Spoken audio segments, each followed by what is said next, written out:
Enjoy all your favorite sports like never before at BetMGM. Sign up using code CHAMPION and your first wager is risk-free up to $1,000. Visit BetMGM.com for terms and conditions. 21 years of age or older to wager. Virginia only. New customer offer. All promotions are subject to qualification and eligibility requirements. Rewards issued as non-withdrawable free bets or site credit. Free bets expire 7 days from issuance. Please gamble responsibly. Gambling problem? Call 1-888-532-3500.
Hello, everyone. How are you doing tonight?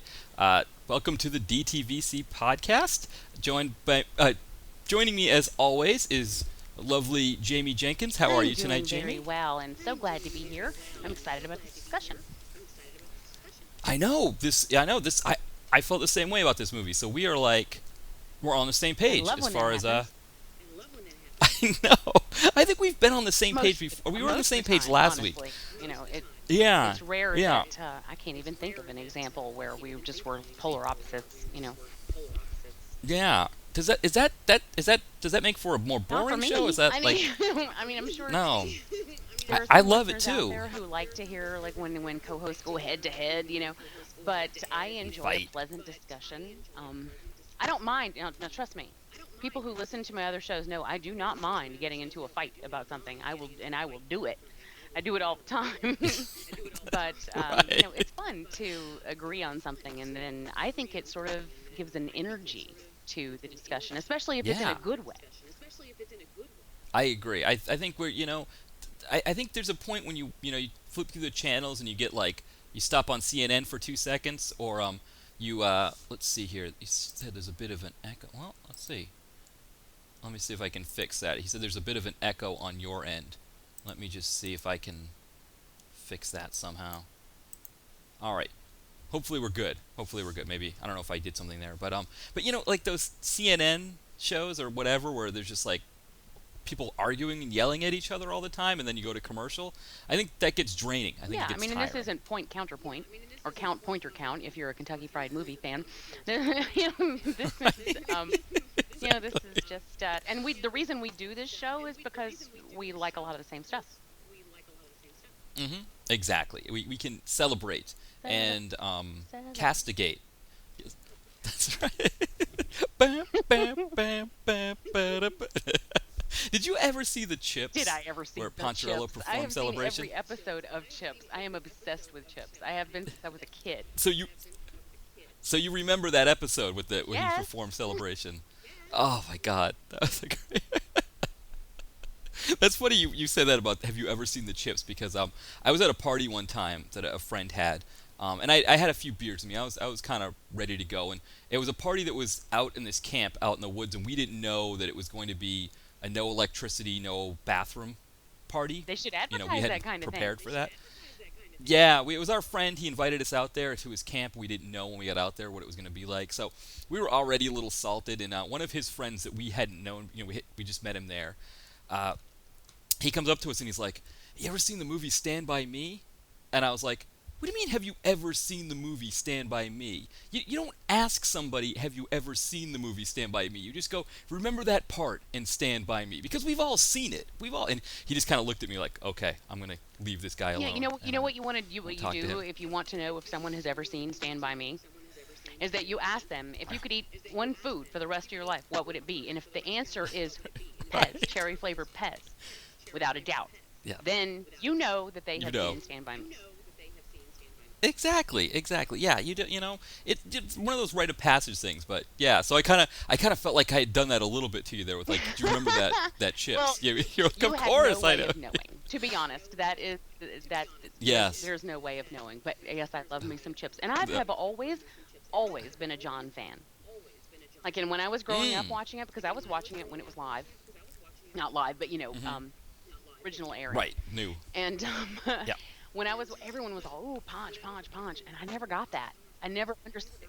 Yeah, you're a John to baker. me was the cutie. John was the one who had all this respect for women. John was the one who had the money. Mhm. John had the nice apartment. I was just like, why is everyone all about Punch? Because I didn't get it. Like, he Yeah. lives in a trailer. Not that there's anything wrong with living in a trailer, but if you put these two guys side by side, he lives in a trailer. He's a Mhm. womanizer, and I'm Yeah. like, I don't understand it. Now, John had his fair Yeah. share of women, but he was very good to them. Like, if you knew anything about John, you know that he always kept spare toothbrushes. He had a ton of spare Yeah. toothbrushes in his apartment, which just led you to believe that he had game. Like, he was busy He all did. He but did. he was considered Oh, to provide yes. the toothbrush. And he was good. I always loved Michael Dorn when he was one of the police officers in the cast. He was one of my favorites pre Wharf days. Um, so they had a great cast. Gautreer, of course. How do you not love Gautreer? Right, and I just watched Empire of the Ants with Robert Pine, where Pine in Mhm. this movie was basically a rapist. Well, I mean, he was Mhm. a really bad husband, is what he was, and he attempted to rape the hot nurse from Halloween 2. Was in Mhm. this too, and he basically attempted to rape her at one point, and it was really funny because as we're watching it, I'm like, masher, and Brian I goes, know. whoa, did you just call him a masher? And I was like, yes, I did, and he's like, you can hit him with your pocketbook now. I'm like, I might. Sergeant Gautreer, he could have used it a few times. I know. I mean, you could tell that like he had a little bit of that Alka-Seltzer vibe on the show. Like he just, the guys, especially Ponch, they gave him a few ulcers. But I think overall he seemed to be a good guy. But yeah, he could play a baddie. I'm trying to think. There were some other TV movies that I remember he played a baddie in. His character always seemed like a good sport to me because he put up with a lot from the two of them, Mhm. particularly Ponch. Because he was just Particularly Ponch. Ponch was just like, he was always breaking the rules and being a bad guy, not a bad guy but a bad boy. And so Gautreer put up with a ton of shit, and he always seemed to take it with a smile. I mean, at the end of every show, he was in the little stop motion credit sequences laughing, regardless of what they had just done to him. So he obviously was an okay fella. Right, exactly. Yes, those stop motions were the best. It was fantastic, and it was just you can do it along with him. It's just like all you have to do is just open your mouth and go like ha, and then freeze, and then mid laugh. Exactly. I know. See, yeah, oh my God, Chips was a great one, and then it's on MeTV now at like 6 o'clock at night. I never think I'm usually working, but I didn't it's know on. that. I will know that Yep. now, and I will use that information to my ability. Now I have Yes. it on DVD. I was ravenous for this show to come out on DVD, and when it finally did, I scooped it up, and I was angry. I'm like, where the hell is Chips, and why isn't it coming out on DVD? There are a couple of shows that I was just really. Tales from the Dark Side was one that took forever to come out. Newhart was one that took forever to come out. And I was constantly like emailing, give me news on when this is coming out. I probably thought, who is this woman who is so obsessed with 80s television? Step off, lady. Yes. That's right. Yeah, because Bob Newhart, I Yes. think, had been out for a while, right? Yeah, but not Newhart. I think is a That's superior show. I liked Bob Newhart show. I did. Really? I liked Bob Newhart, but I think Newhart was Yeah. superior. I thought it made me consistently laugh out loud, and few shows have had the distinction of being able to do that just on a regular basis. And that one, it was just his Yeah. deadpan delivery is unbeatable. I know. It is. It's so great. I mean, the thing I love about the 70s one is the outfits. You get some really, he gets some great leisure suits in there. But his deadpan, you're absolutely right, is just, and I think it is, like, the thing that the two shows had in common, and maybe what made where I can see where you like Newhart better was that like Bob Newhart, the kind of the deadpan, with all the people that he did his deadpan humor against, they were kind of like city people, even though they were like city, like kind of neurotic types or goofy types, but they were city types. Whereas like Newhart, there was sort of like a rural charm to his characters that he dealt with. So, there's a little different dynamic there. It's kind of a different. Yeah, I mean, George seeing his was humor hilarious. in a different George light. he was a great character. Yeah. And how many? I just would love to know the statistics on how many people opened bed and breakfasts in New England after that show came out, because I wanted one. I was like, it's Yes, a gonna be lot of just people like did. this, I know it, and I must have one. I lived in New England. I'll tell you, it happened. There was a boom. There was a boom in our area. Everyone wanted a Yes. bed and breakfast with a brick kitchen and an adorable Yep. countrified handyman. And plus, I also had a crush on Peter Scolari from way back in the Bosom Buddies days. Yes. So him Yeah. being on the show, although he wasn't originally on the show, when he came on the show, that just helped it. I just always thought he was adorable. Yep. Yeah, he was a great addition. I think you're right. I remember. See, the thing with the old Bob Newhart is that was, I would see that one kind of in reruns. Whereas, like you said, the newer one, I remember that one being on, when it was new. I remember new episodes were made for it, and so it is a little different, different memories of it. And it had the best final episode ever. Everyone's going to scream, Yes. "Mash, mash!" Of course. Right. But it had such a fantastic final episode when he wakes up in bed next to Suzanne Plachette, and then he's talking about he Yeah. dreamed he was married to this woman who wore a lot of sweaters. I died because it was brilliant. It was. Yeah, that one was. And it was so out of nowhere. I think TV Guide had that one. And I think they had it ranked below MASH. But I agree with you. That one was... and the thing was, like, they stole it. Like, once they used it, you couldn't use it again. I think some other shows have tried it, but you can't use it after that. Not unless. Plus, it stayed for 8 seasons, which I think is like the perfect. I think that's perfect. I think that gives you, as long as the show stays good, which it did. It left before it got Yeah. bad, which a lot of shows don't know how to do. Yeah. And so, Yeah, no, season 9 is when you start to Yes. bring in the kid to that freshen is things up. formed They and got the out next before season the is kid. 7 years old. I'm Yes. looking at you, growing Exactly. pains. Before Cousin Oliver. Exactly. Oh. Once you thought with Cousin Oliver that no show would ever do it again, yet they consistently did it. thing. And It's like yeah. All right, this is season 9. We are obligated Yeah. to jump the shark at this point. Another reference. We're out of things to do. So, Yes, exactly. Another what great exactly one. do we have to do? Oh, that's right. It's time to bring in the kid. Even though Yeah. the people in this show are 75 years old and she couldn't possibly give birth if Jesus came down, but it's time for them to have a kid. We're gonna give them a kid. Yeah, or they just find some way. They adopt somebody. They pull a kid off The the Rainbow street. Coalition, like the Brady Bunch did. The Rainbow. Exactly. I'm a little hyper. Can you tell? I'm a little bit hyper tonight. I'm- Does that read? That, I'm a little juiced myself. I think it's the movie. I think it's Machete. Like, I think we're coming into a movie that's just like filled with adrenaline. I'll go with that. And I think that's what we're. Well, why don't we jump into it. the film here? I mean, what overall thoughts? What were your thoughts on Machete Kills? I loved it. I had such a good time with this movie. The whole time I'm watching it going, okay, where does it get bad? I'm waiting for it to get bad. Yeah. Let's see. He strings up these guys, no. He, at one point, attaches himself to a helicopter blade and swings around and chops off about a gazillion Yes. guys' heads while he's in rotation. Yes. Check. Yes. He brings this guy's guts out. Some guy gets turned inside Yes. out. You've got Mel Gibson, who is playing the best bad guy. I mean, he's so Oh, good my at that. God. We saw him do it recently in Expendables 3. He is an amazing bad Yeah. guy. He's so funny here. And then he drops a line about something being as fucked up as a special ed science project. That made me laugh out loud. And I was just like, I love So- this movie. Ryan just said that everyone he digs it. Let's get out of the way. Ryan said in the chat that he loves this movie, but he said everybody hates it. I didn't know that. And they do. Yeah, and that's why I Really? haven't watched it until now. It's because everybody's like, "Oh, it was shit. Oh, don't like it. Oh, even if you like the first, you don't like this one." Really? Yeah. Even Brian was like, "Oh, I saw it. I don't want to see it again. I don't like it." And so when I told him that we were watching it for this show, he's like, "Well, I'll watch it with you if you want me to, but I really didn't like it." I'm going to tell you why a lot of people hated the movie. I'm going to tell you, Robert Rodriguez stuck it to everybody with the sex scene with Amber Danny Trejo and I thought Amber that was Heard. hilarious. But he stuck it to them.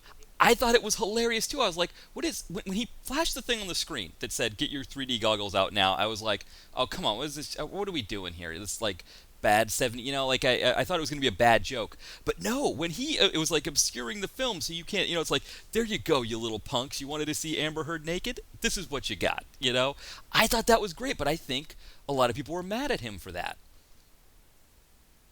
Well, if that's going to be a reason to hate an entire movie where you've got like boob guns and not even just boob guns but boob spikes. I mean, she breaks out the spike before it even gets to the Yes, I know. I just don't see there's action from beginning to end. It never stops. It was the always dialogue was funny.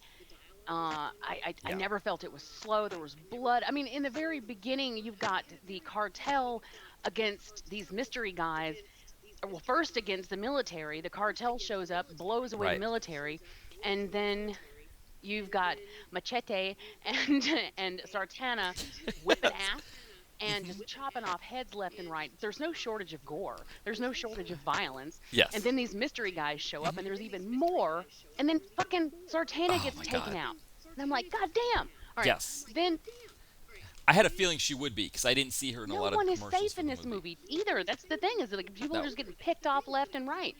And I love that. I love it when you can't be sure. I mean, there's one person that you can be sure is going to make it to the end, and that's Machete. But I love Amber Heard in this. I thought she was really hilarious as the beauty queen. Her opening speech as the beauty queen was so funny. I know. Charlie Sheen as the good. fucking president was. He was great. I mean, that was such an inspired casting decision. A name you like. Oh my God, a yes. face you can trust. Yeah. And I'm like, that's amazing. Yeah. Oh my God, yes.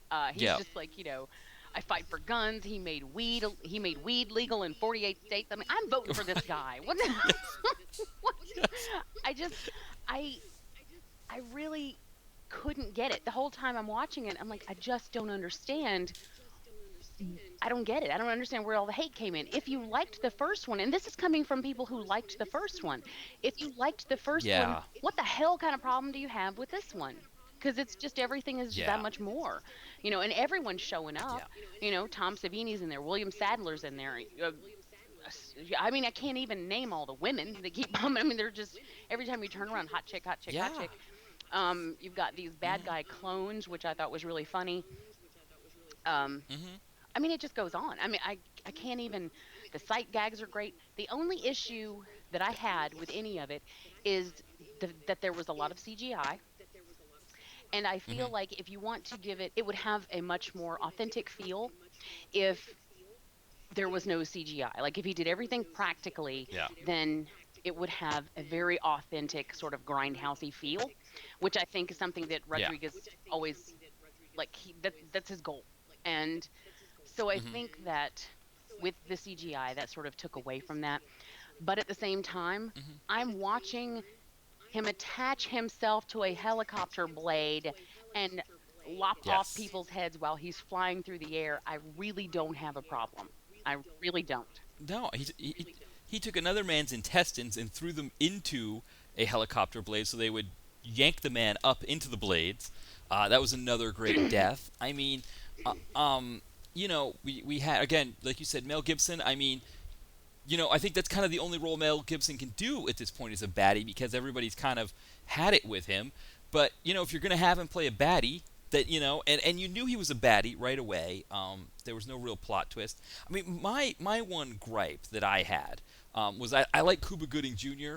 I liked that he was in this. And I guess the gripe isn't really a big gripe because I think the whole point of that chameleon character was to be able to get as many other people in the film as Robert Rodriguez could.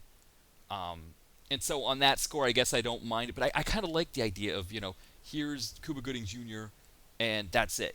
He's the assassin. I would have liked that a little bit better.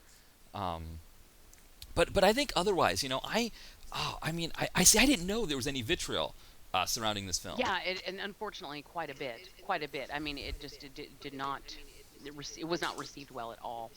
And I can agree with the Cuba Gooding Jr. I enjoyed him, and I really had hoped to spend a little bit more time with him. But at the same time, I thought it was funny that they threw Lady Gaga in there. And I'm always happy to see Antonio Banderas. That is never a bad thing. Yes, me too.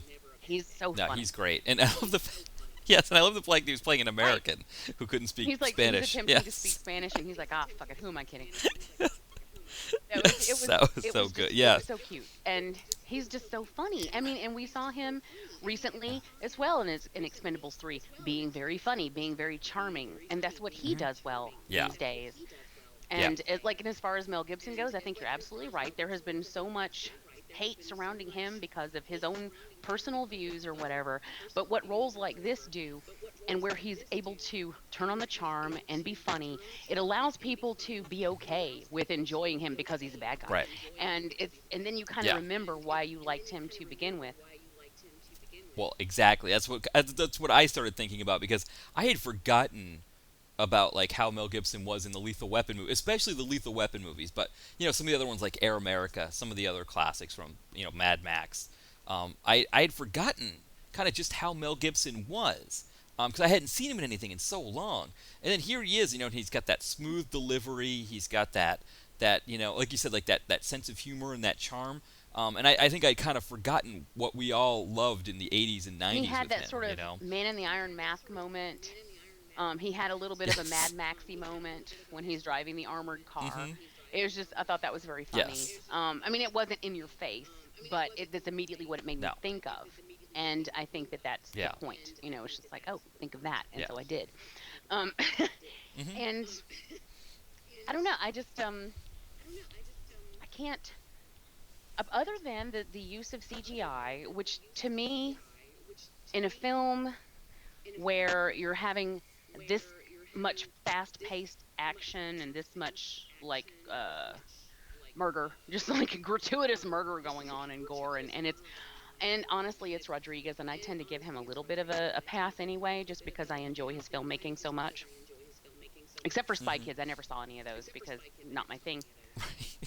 But I love the way he turns up the violence, and I love how he gives little nods to things, and a lot of people don't like that. A lot of people complain about that, and they complain about it with Tarantino as well. And but they also complain about it with a Family Guy. Family Guy is nothing but a running a 30-minute long reference, basically. Well, that's what I love about it. Yeah. I love knowing that somebody out there remembers the same things that I do. And so Rodriguez loves to plug those little things into his films, and it makes me feel closer to the film. It makes me feel closer to him. I enjoy the hell out of that. So I don't know. I mean, did you have any negatives about it? Yeah. That was mine, was Cuba Gooding really Jr. not being in it more. That's big of a deal, I guess.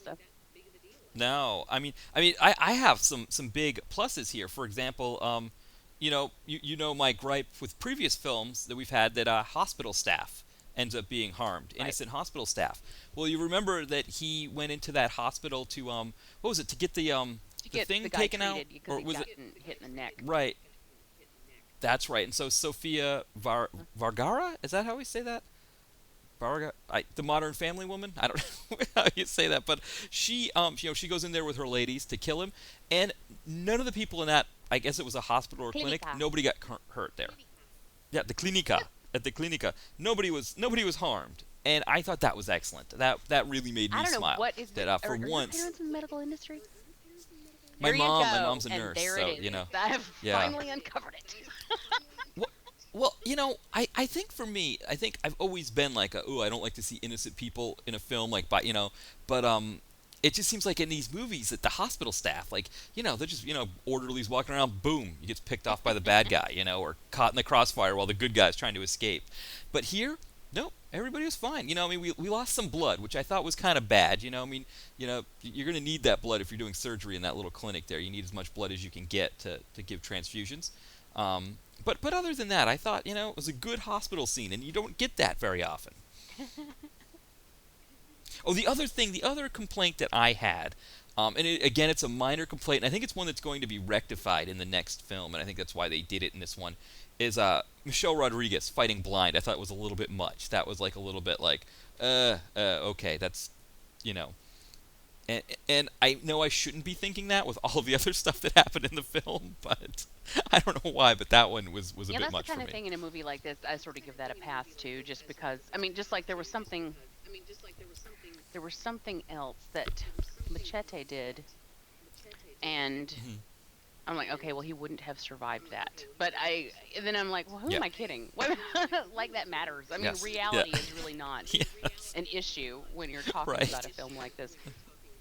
It just sort of adds to the badassery of it, I think. And that's what I felt when I was watching this, is that it was just, badass from beginning to end. It opened with badass, it ended with badass, and there was a shit ton of badass in the middle. And not once did I get bored. Not once did I look at the clock and go, please hurry. And and I know you know this, I'm the same way. It's a long running time. This is a long film. And you know how I am. And if you can sit through it with no my 90-minute mark. After the 90-minute mark, then then there's obviously, it's okay. Yeah, it had, because I think it didn't go too far. I think it was only like 105 minutes or something, so it wasn't too bad. But yeah, it was, for me, I always have that feeling that anything over 90 minutes or, Roger Corman's 88 minutes for 11 reels, anything after that I always feel like is borrowed time. But this film, it just kept going, and I was okay with, I was like, okay, I wanted to see things through. Do you know what I mean? I wanted to see what was going to happen to everybody. And it wasn't a hurry up and get done with this kind of thing. It was a, I'm enjoying this ride kind of thing.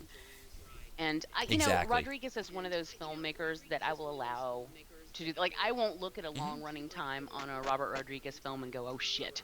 I'm going to look. Yeah. I'm going to look at a long running time and go, oh boy, because that's more time I get to spend with him, because I love what he does.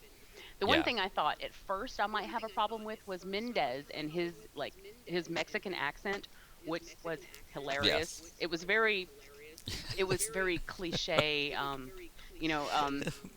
Machete, get over here. It was just very. Yes, exactly. You know what I mean? It was. Yes. Turned up really high, and at first I was like, oh, that might get a little old, but it really didn't. It just sort of became endearing, and after a while I didn't even really notice it. So. Yeah, I agree. I think this movie worked about as well as I have to say I can't speak right now. That's how I'm speechless. That there was a lot of vitriol surrounding this. That people didn't like this. And I'm trying to figure out now, what it was. Did they just feel like it was too repetitive from the first movie? I don't know. Yeah, I don't know. I thought that briefly when he did the guts thing. Yeah. Because, in the first one he had that, fantastic hospital escape with the guts out the window. Right. So when he starts ripping the guy's guts out, I was like, oh, maybe this is what people have a problem with. But then he tossed him up into the helicopter blades and just ripped that guy ripped him to ribbons. And I was like, well, that was funny. So I wouldn't have a problem with that. Do you think it was the cast? Do you think people don't like Sofia Vergara? They think the whole thing that she does on Modern Family, they don't like that. They don't like Lady Gaga. Well, no, but people who watch this, you know what I mean? The kind of the action fans or the people who like this kind of movie. Do you think they're like, I don't want? Oh nope, Ryan's saying they just said it was awful. So I don't know. The Lady Gaga thing might be too much for them. I don't know. I really don't. I have nothing. Because all I've ever heard is it's bad. No one has ever given me a reason. Even Brian, because I posted about it on Facebook. Even Brian, his response was, because it's crap. Well, you gotta give me a little more than that. Yeah, you gotta have some. And I will get it out of him. I always say this in my blog. I'll get it out of him later. I'll make him be more specific. Yes. Give me specifics. Yeah, that's it's always my thing with my blog, as I always refer to myself as being solutions oriented. If there's something wrong with the movie, I talk about what could Well, be and, done and, to and he fix does it. that too. And I think the only reason he didn't go into specifics before this is because he knew I was going to watch it and he didn't want to ruin it Oh, for me. But I will didn't want to give it beat away. out of him later. Yes. 'Cause I'm curious. I'm really curious to know what it is that people didn't like because I really couldn't put my thing. Did Jen like it? She didn't watch it, so yeah, I didn't see it with her. So this is one I didn't think it would be kind of her kind of movie.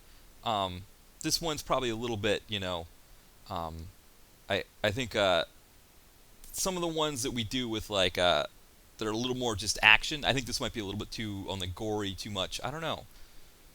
Though she does like Taxi Driver. That's very gory at the end. So, and Goodfellas. Slightly different though. I don't Yeah. think this one's going to be getting an Oscar nom. It is. No, exactly. Now, one thing the main obviously I think the main thing that sells this film is Danny Trejo, and this is our first film of his. I think we've done here. We did Dolph Lundgren playing Danny Trejo. In what was that? It wasn't Ambushed. It was the other one, Puncture Wounds. Puncture Wounds, yeah.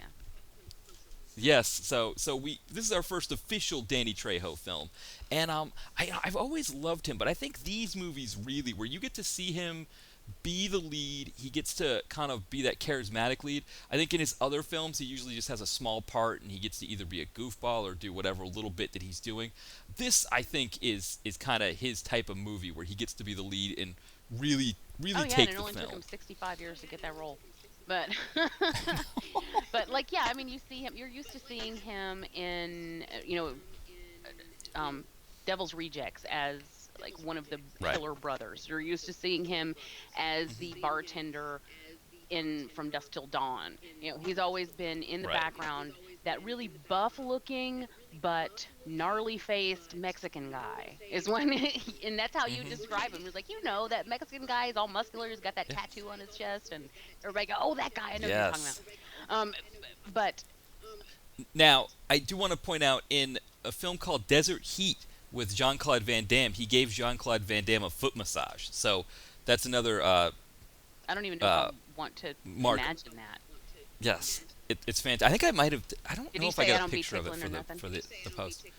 No, no, he didn't. No, he just. I don't know. Van Damme, like the movie. I think it was called Desert Heat. It was a ripoff of Yojimbo, or it was like they called it an homage, I think, in their mind, because they mentioned Kurosawa at the end of the film. But it was kind of a ripoff where he goes into this town and there's two biker gangs. One of the biker gangs is I think it's led by Jeff Kober, or he's in the group. But anyway, Danny Trejo plays a Native American who lives in the town, who I guess he fought in the military with Van Damme or something.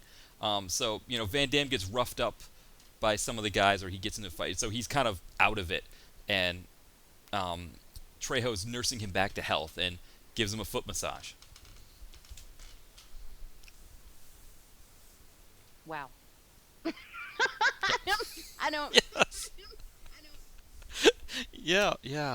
Mr. Trejo, he's I don't know if I can pull my blog up on my phone, but Did they yeah, spend it was 30 minutes I nursing think it's, his wounds?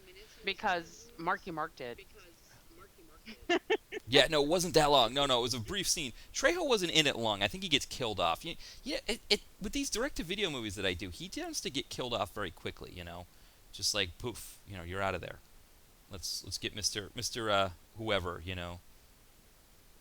I like a lot of the ones that I've reviewed. I think I've reviewed about 20 Trejo films for the blog, and I think probably the Machete films together, the two films together, he has more screen time in those two together than all the other maybe 18 or 19 other ones combined. Did you ever watch Badass?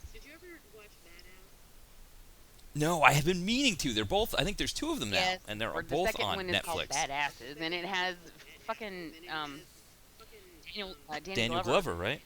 And Dan- he's gonna yes. be talking like this. The story that Badass is based on, with the old guy on the bus, who kicks the ass of the little punk kid, that cracks me up. Like, I love that story. Like his T-shirt was like, "I'm a son of a bitch" or something on the back. Like, that was just great. I mean, he may as well say like, "I'm a real mean motor scooter." Right. I love that. But the movie Yes. itself was not good to me. I just Which one? I did not Badass or see badasses? because I saw Badass. I have, Okay. and And it I was that really bad. just was like, this is awful. And so Hmm. I don't know. Like I don't know if I want to see Badasses. I'll probably see it eventually because I do that sort of thing to myself. But Yeah. and Danny Glover, he's been working a lot lately, which is interesting to me. Yes.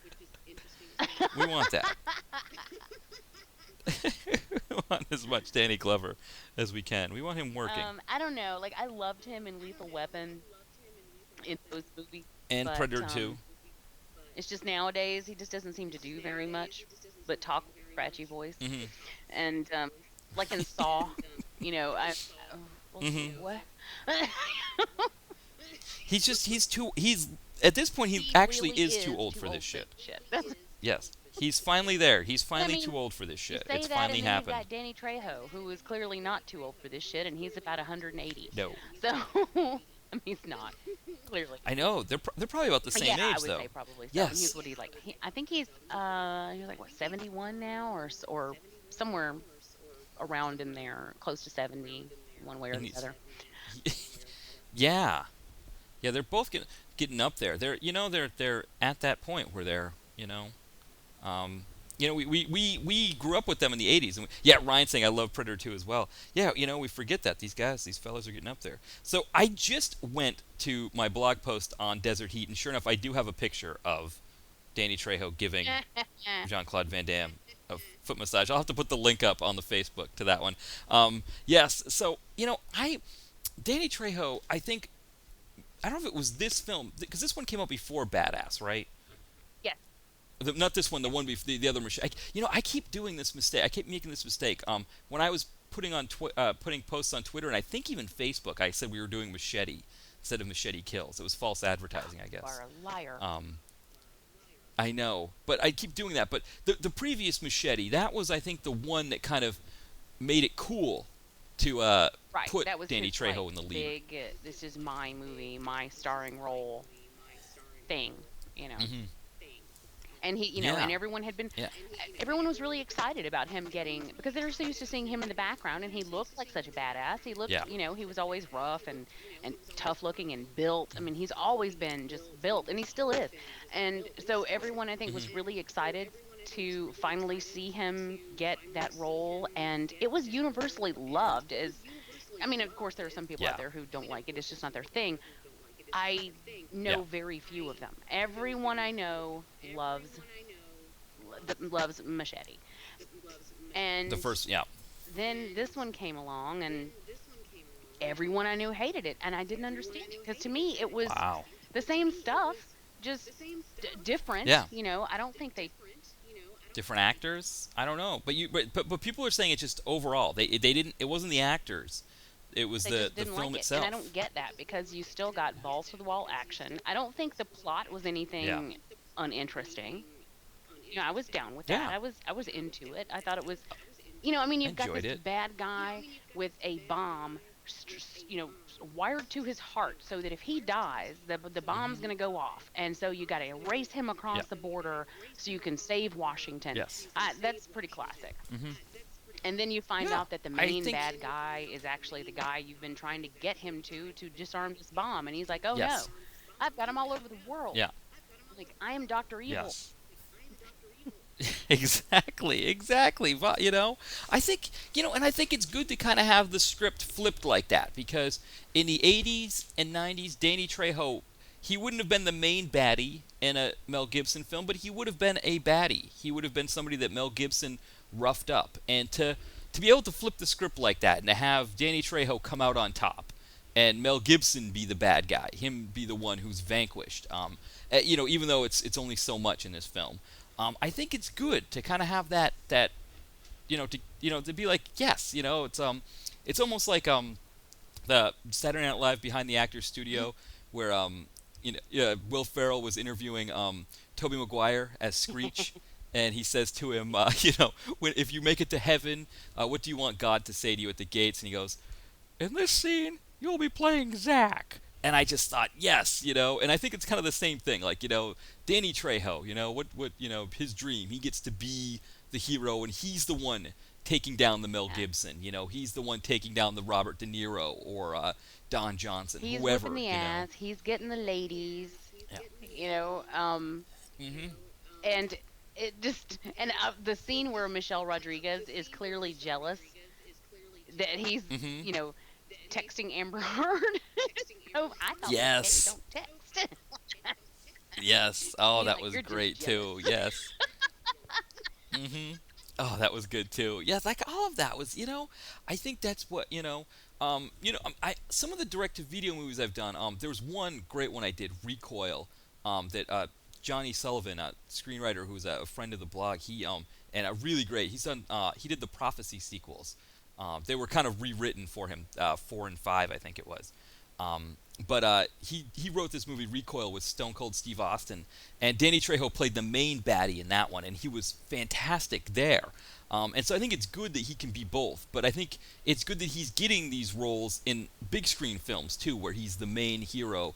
And just to see him pull it off like this, I don't know how can just on him alone, I feel like you should enjoy this film. And I guess Badass shows that maybe that's not always the case. But in my opinion, he couldn't save that film for me. Yeah. It just no, it just didn't work. But in this one, where everything is so clearly over the top, and you've got blood flying and body parts flying, and then then you've got Rodriguez. Not only is he directing this film, but he was DP on this film, and he has a filmmaking style that is it's unmatchable. I mean, like, you can always tell a Rodriguez film, and that to me automatically gives it points going out of the gate. I mean, it's just, I already have confidence that I'm going to enjoy at least the style of the film, whether the plot carries me or not. And it usually does. I really can't think, I mean, apart from the Spy Kids films, like I said, but I didn't even see those. I imagine if I did, I would probably enjoy them. I don't know why I've been so resistant, but because they're children's films, and I'm just like, you're not going to get a lot of fuck, you're not going to get a lot of blood, you're not going to get a lot of the stuff that I love from a Rodriguez film in those. So I've steered away because I don't want to ruin his track record for me. There are certain things that I have come to expect from his brand, and that's what I look for, and I feel like every one of those things was here. I love his cutaways, I love his dissolves, I love his music choices, even his title cards. I even love the trailer in the beginning of this for Machete Kills Again in Space. That cracks me up. And then after this movie came out, everyone was like, "Oh, the next one's going to be in space, blah blah blah," and they were all shitting all over that. And I was like, "Oh, okay, I don't really see how that could happen." But then you watch this movie, and then you see how that could happen. Yeah. And then by the time we get to the end of this movie, I'm like, I am ready for that. I want to see it. I'm ready for it. Yeah, let's see them back to back. We'll do like a Kill Bill thing. Just do them back to back. Yeah. Yeah. There's some other things about like the machete, like speaking of Kill Bill, where you have like the samurai aspect. I mean, I love that he uses like elements from those samurai films, but it's Danny Trejo with a machete doing the samurai killing. I thought that was really good. I mean, that kind of stuff, I eat that stuff up. I just love it, I don't... And look at how many machetes he got in this film. And in real life, I say machete, but after I watch this film, I always have to say machete. Machete, yes. Because I feel like I'm doing it wrong, and every time he was talking to Charlie Sheen, and Charlie Sheen would say machete, I was just like, I would cringe. I'm like, oh, his name is Machete. Yeah. I was in a flea market in Florida one time, and we were in this little area that had like odds and ends, and there was a plastic bin filled with machetes, and it said machetes $3. And there was an older guy near me who was looking at other things, and we made eye contact, and I pointed at the machetes, and I said, "Is that a good price for a machete?" And he just gave me this dirty look, and I was like, maybe I shouldn't have made that joke here. Actually, that is a good price for one. I have bought a couple in my day, and that's not bad.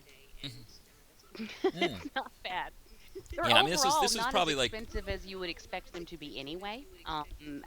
But that's pretty good. I mean, assuming that the tang's not going to come flying out of the handle. Right. You know? The plastic looked a little the cheap. first I mean, time you swing it, this then was that's a long good Yeah, this was maybe like 15 years ago.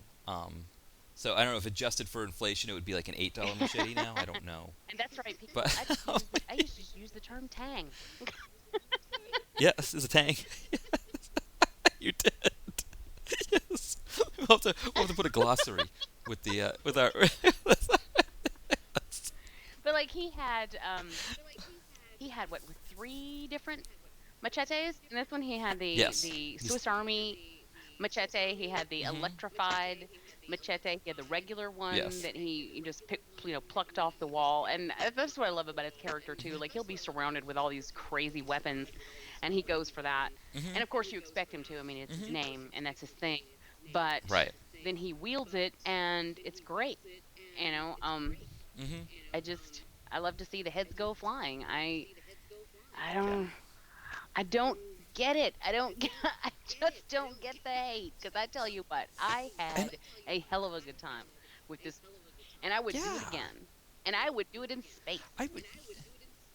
Yes, I'm ready to do it in space. I was looking forward to this one, and I still need to go see Expendables 3. But I remember when the first one came out. It came out the same time as Expendables, and it was kind of one of those things where, like, there were two competing properties that had a lot of people in them, and so I kind of looked at them both as kind of equal. And the thing I liked about Machete with that one was it had like some really good it had political messages that were good and funny and then the whole thing like worked but that first one, now that I think about it, that first one had Lindsay Lohan in it.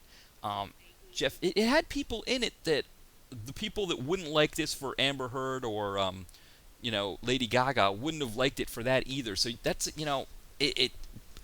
I'm still, now I'm even more like my theory's out the window as to why people don't like this. I have no clue now. Do you know what watching one of these movies makes me wish every time? Or any, not just the Machete films, but any Rodriguez film or a Tarantino film. It really makes me wish that I had a career so that they could bring me back. Because that would be my lifelong dream, is to be brought back by Rodriguez or Tarantino. Because they pull people out of the woodwork that, I mean, and you're like, whoa, I haven't seen them in a while, but it's always a good thing. It's always a wonderfully fun thing, and like Don Johnson, and I am loving Don Oh, he was Johnson. great. Did you see Cold in July yet? No, I haven't. See that movie. It's so good. Okay. Cold in July. So that's Don Johnson. Shows up in that, and you're like, yeah. But it's also Michael C. Hall. Oh. He's the lead, and Sam Shepard is in it, but then Don Johnson shows up, and like all bets are off, and you're like, fuck yes, I love Don Johnson. And when with Django Unchained, I thought Don Johnson was great. That's one of the few roles that I really adore Leonardo DiCaprio in. I was not a big fan of his. Going back to Growing Pains, then to Titanic, I was not a DiCaprio fan. He actually did not catch my attention until Catch Me If You Can, and then I got to where I started to like him, and then he just sort of fell off my radar for a while. But then I thought he was fantastic in Django. So it's these guys have this ability to just pull people out and shove them in front of you, and you're like, yes, like Jeff Fahey. I mean, the most recent things, apart from when he showed up in Machete, he's been doing a lot of direct-to-video stuff. He has. He's been doing Christian stuff too. Jen and I watched one that he was in that was horrible. Really? I didn't know that. I've seen him do a couple of direct-to-video horror films that were not good. Like not even kind of good. They just were bad. And I never had a problem with him. I always enjoyed Jeff Fahey, like back from like Body Parts or right. Yes. Did you do Night Eyes or any of those ones, or what? I'm trying to think of some of the. Was he in any franchise, direct-to-video franchise, that I don't know. No. Body Parts. Ryan mentioned Body Parts too. Yeah. So. And Lawnmower Man, things like that. Yeah. Like he's never. I remember been a that big one. name, Yes. But then he shows up in something like Machete, and you just sort of there's a recognition there, and you're happy to see him. Yeah. And then with this one, I think we got the same thing. Like William Sadler is not a name that's going to roll off of anyone's tongue ever. It's not like It's not But he like, was oh, I great. love William Sadler. Nobody says that. But you see his face Hmm. and you know who he is. Like you recognize him. And in this, when he Yeah. played the really racist Arizona sheriff, I mean, Yes. he was great. Yes. He was. Oh my God. He was. Psycho 3. Was William Sadler in He might have No, been. Jeff Fahey was. Was he was He played Jeff Fahey was in Psycho? Oh, okay, and that's I right. loved his character in that That's film. right. I love him. Um, so I guess maybe that counts as a franchise, but he was only in the one, so. Well, yeah, no, I was thinking like he had a reoccurring Oh, character in something, but or maybe he started a I mean, that's franchise, but I don't possible. know. You're more the direct-to-video guy than I am. I am. I should be better on this. I mean, I've done a good amount of Fahey films in my time. A lot of the ones that I've seen him in, he almost like comes into like. There was this set of films called Eagle One, or something like. It had Mark Dacascos in them, but they were like a Search for Eagle One or Hunt for Eagle One. But anyway, there were two movies that were put together, and I think Rutger Hauer was supposed to be in both of them. And he did the first one. I think he saw how political it was because it was very like rah rah America go get 'em kind of things. And I think he saw how political it was, and he backed out of the second one. And they had Jeff Fahey just come in and do the second one. It's like that kind of thing. He doesn't seem to care. He'll do whatever. Gotta eat. You gotta eat, and I think that's why, like, we were looking up. I wanted to see if he was, like a really fundamentalist Christian, something like that, because he was in this Christian movie.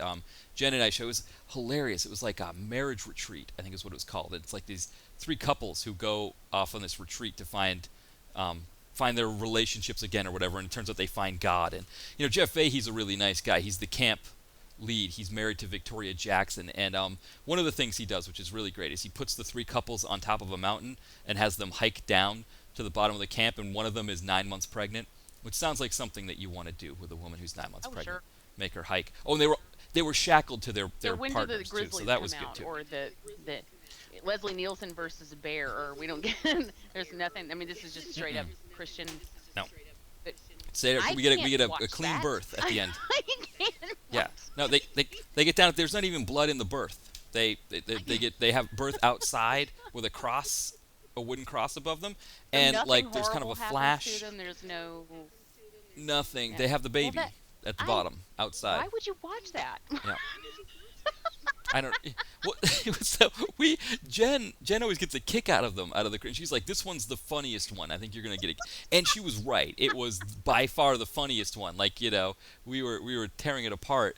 And so that was what. But Jeff Fahey was just horrible. I mean, he was like an angry man. He was playing some like angry, upset guy, and it was like the whole deal was that the ski lodge wanted to buy his marriage retreat thing, and he was like, he was looking for a sign from God. So that's when he brought See the whether inner we should city keep it kids open in, or and they not. had the rap contest to save it, right? No. The only person of color in the film was Reginald Vell Johnson, Carl Winslow Yeah. from Family Matters. He was the only. Yeah, that was it. Everybody else was white as snow. I tried. Yeah, I watched so- Left Behind, the Christian. I mean Christian. Kirk. It is Yes. the Kirk. The Kirk Cameron. From the book thing. Just because I thought this could be interesting. This could be funny. Really is what I thought. Mhm. It just ended up Yeah. pissing me off because when the rapture came and everyone disappeared and Yeah. all their dogs are standing around, all that did was piss me off. 'Cause I'm like, if Yes. I can't take my animal to heaven, I ain't fucking going. That's what. Yeah. that's, No. I'm No, not I like an agree. investor. That's Yeah. Yeah, a friend of mine told me he's Mr. Catholic. He told me that dogs yeah, don't I have learned souls. that growing up. I learned it. Heard that growing up Yeah, too. animals don't have Because I grew souls. up Baptist, like hardcore Yo. Southern, Baptist kid, and I bucked that at an early age. But let me tell you what happened. This is an interesting story. I was 12 years old. And we had, the preacher that we had was about to retire. So we started bringing in interim preachers to sort of, they would give a sermon and then the people would decide if there was one that they wanted or not. Because unlike in, like, say, the Methodist church where pastors are assigned and they get moved around, Right. Whether they want to or not, they get reassigned to different churches or whatever. This is completely different. In the Baptist church, you're there as long as you want to be there and as long as the people want you. And that's pretty much how it goes. Well, then... So we were bringing in one. This guy comes in to give his sermon. I'm sitting on the front row because we always did that as kids. We'd sit on the front row or in the second row, and we would write Right. on the on the bulletins like where you want to go for lunch after church and stuff like that. But I'm sitting there and I'm listening to him. The first thing out of his mouth was how gay people were going straight to hell, and I'm like, Mm-hmm. excuse me. I'm like, because this is, if you whether you believe that or not, based on what you learn from the Bible or whatever, is irrelevant, because the number one thing that you learned was that God made the decisions, was that everything was up to Right. God. God was the only one who could damn someone to hell. You did not have the right as a human to say so and so is going to hell. And even though none of that means Mm-hmm. anything to me anymore, I I Right. at the time, Yes. those words came out of his mouth. I got up and walked out. And Mm-hmm. I was like, I'm not going back in there. And I was 12. I mean, at 12 years old, I was like, Mm. fuck you, buddy, I'm out. And Mm-hmm. then it was, not too long after that where I just bucked the whole system. But I, it just, that just blew my mind, And this is a guy who, like, he's Yeah. never been to this church before. He's just gonna walk in and start spouting this stuff. And I'm That's like, his whoa, first thing he you're says. not even trying Yeah. to peel it back slow. You're just. No, he's going right for it. He's going right for it. But Yeah. anyway, what the hell am I talking about? Oh, we were talking about. We're talking about God. Yes, we were talking about Jeff Fahey in Yeah, Christian yeah. movies. That's Well, what then- happened. No, but I will say quickly, I grew up Catholic, so in our mind, anybody can go to heaven as long as you pay the priest enough Ah. money. My ex-boyfriend got Yeah, kicked out of the so that's- Catholic Church because when he was in school, he was going to his classes, his communion classes or whatever. I forget what you call them. As a kid, you have to go to the classes and then you take your first communion or Right. whatever, however that worked. Mhm. Did I mention I was Baptist? So anyway, he started asking questions. He didn't agree with everything they said, so he started asking questions. He's like, well, that doesn't make sense to me. It doesn't make sense to me that this person would go to hell. It doesn't make sense to me that someone in a third world country who has never had the opportunity to hear about what you're preaching me would go to hell just because they never had the opportunity to hear that. And that's also something I had a problem with. Like, he didn't understand any of that. He started asking questions.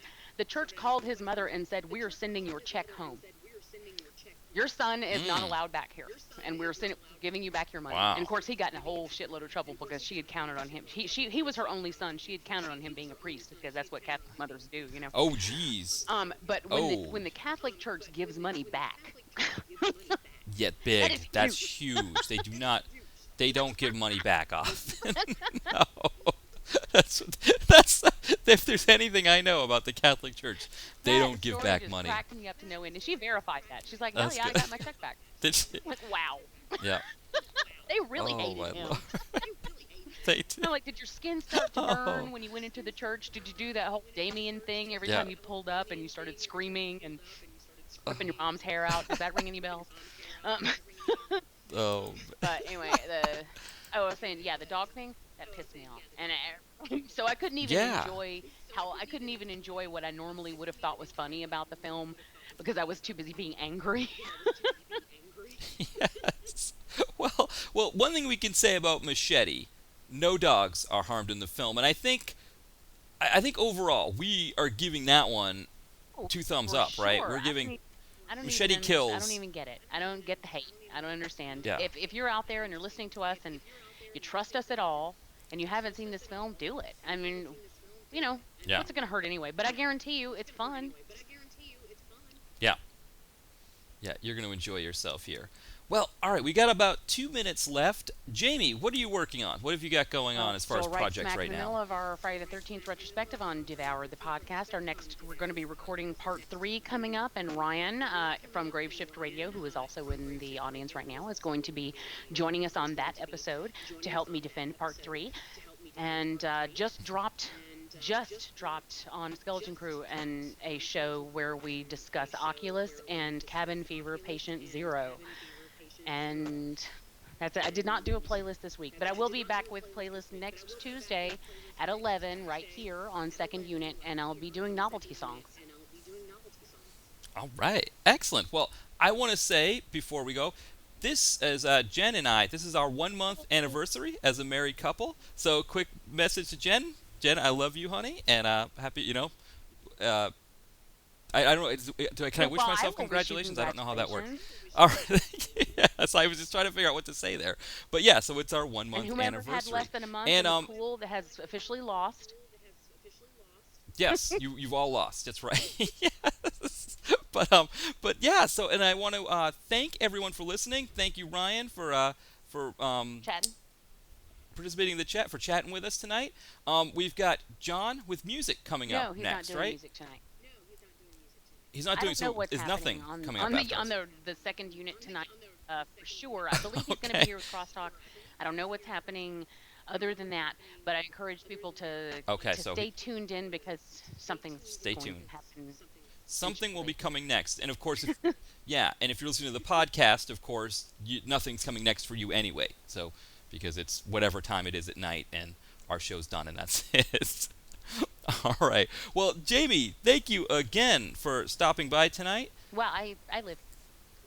Yeah, I know. I don't know why I'm saying thank you for stopping by. You're on. This is our show. We do the show together. I'm running out of yeah. You know, thank you for appreciating my presence. That makes me feel good. Yes, thank you. Yes, but everyone remember, Jamie, you can find her on Twitter at Maven1974. I'm on Twitter at DTV Connoisseur. Also, our page, you can find us on Facebook at Facebook/Direct to Video Connoisseur. And of course, always look for, if you miss a show, you can find us on iTunes or TalkShoe. Thank you all for joining us, and I hope you have a great night. We'll see you next week. All right.